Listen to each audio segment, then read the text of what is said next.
Alright, it's time to go back to adding fractions. So if I were to ask you to add 1/2 and 2/3, I would hope that you know that you must come up with a common denominator. That's going to be the most important part about this whole topic. Common denominator. So how do you find the common denominator?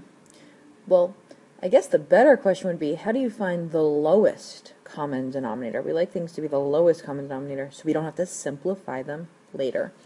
So in this case, we have a 2 and a 3.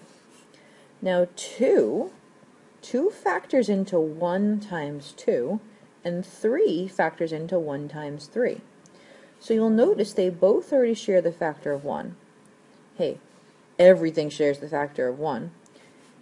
But the 2 only has the 2, and the 3 only has the 3. So if I multiply the 2 by a 3, and the 3 by a 2, then I would get 6 as my lowest common denominator. And they would share, see, here they go, here they would share the same factors. Okay, so to do that, I'm going to take this 1/2, I'm going to multiply the top by 3 and the bottom by 3.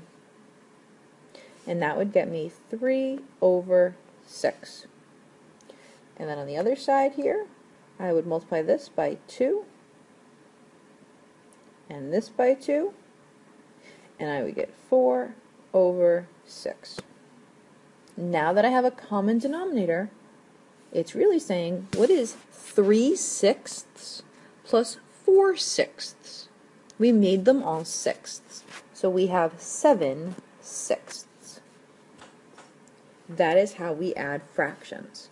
So now let's try a different example. At this time, I would like you to draw a flower at the top left-hand corner of your page. If you do not do this, you will receive no credit for this homework. I put variables in the denominators. Let's take a look at the denominators though. This time they happen to already be common denominators. That means we can just go ahead and do the subtraction. Let's do it. We have 3x, whatever that means, minusing one of them will leave us with 2x. Pretty simple, right? Let's try another one. Okay, we still have an x in this denominator. We have an x in this denominator, but now the denominators are not the same. Notice that this is actually being multiplied by 2. So if I wanted to make them common denominators, what do you think I should multiply this one by? That's right, you'd multiply it by 2. But don't forget, if you multiply the bottom of a fraction, you have to balance it out by multiplying the top of the fraction by the same number. That would get us 2/2x. I still have my 3/2x.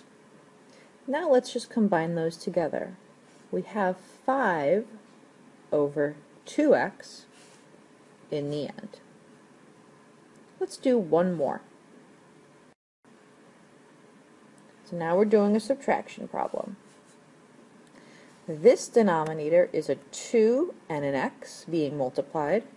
This is just a y. Well, let's think about it this way. This can be factored into 2 times x. This can be factored into just y, or y times 1. This is missing a factor of y. Let's get it one right now. Again, multiply both the top and bottom to keep that balanced. Great. Now they both have a y, but now this one is missing a 2 and an x. So let's multiply this one by 2x. Let's see what we get. On our first fraction, we're going to get 3y over 2xy. Our second fraction, we're going to get 4x. I just multiplied the 2's. and then our denominator over there is 2xy. Perfect. We now have a common denominator. It's time for us to subtract. So remember, we're just going to subtract those numerators, or the tops of the fractions. So we get 3y minus 4x in the top of the fraction. And we're going to keep the bottom of the fraction, so we get 2xy in the denominator. And we are done.